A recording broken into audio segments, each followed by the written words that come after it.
বন্ধুরা reels video upload করে কীভাবে ভাইরাল করবেন সেই প্রসেসটি কিন্তু আমি আপনাদের আজকে দেখিয়ে দিব। তো সর্বপ্রথম চলে যাবেন আপনার ফেসবুকে আসার পর আপনার প্রোফাইল আইকন আছে, এখানে ক্লিক দিবেন। তারপর প্রফেশনাল ড্যাশবোর্ড নামের অপশন আছে, এখানে একটি ক্লিক দিবেন। ক্লিক দেওয়ার পর এখান থেকে উইকলি চ্যালেঞ্জ নামের ওপরে একটি অপশন দেখতে পাচ্ছেন, এখানে ক্লিক দিয়ে রিল স্টিক চ্যালেঞ্জ এখানে একটি ক্লিক দেবেন। এখান থেকে কিন্তু আপনাকে অবশ্যই রিলস আপলোড করতে হবে, তাহলে কিন্তু ভাইরাল হবে।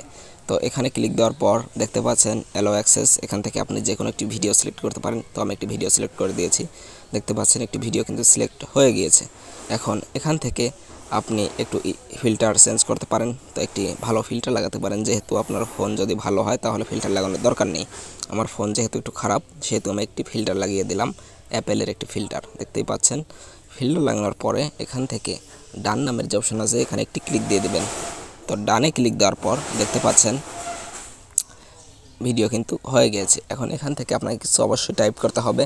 তো আমি আপাতত টাইপ করছি না, স্ক্রল করে নিচে আসবেন। নিচে আসার পর এখান থেকে দেখতে পাচ্ছেন সবগুলো অপশন কিন্তু আপনি অন করে দেবেন। তো অন করে দেওয়ার পর দেখতে পাচ্ছেন সি মোর অপশন, এখান থেকে আপনি টপিকটা সিলেক্ট করতে পারেন। কোন টপিকে ভিডিও বানালে আপনার ভিডিও তাড়াতাড়ি ভিউ হবে সেই টপিকটা কিন্তু আপনি সিলেক্ট করে দিবেন। তো আমি এখান থেকে যে কোনো 3টি টপিক সিলেক্ট করে দিতে পারেন। সিলেক্ট করে দেওয়ার পর এখান থেকে একটি ব্যাকগ্রাউন্ড অথবা একটি থাম্বনেল যোগ করবেন।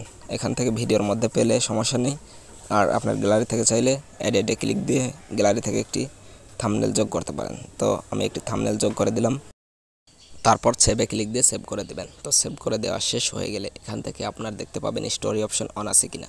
অন থাকলে অন করে দিয়ে এটাকে পাবলিশ করে দেবেন, শেয়ার নামে ক্লিক করে শেয়ার করে দেবেন। তো ভিডিওটি ভালো লাগলে একটি লাইক করতে পারেন, আর চ্যানেলটি অবশ্যই সাবস্ক্রাইব করে রাখবেন।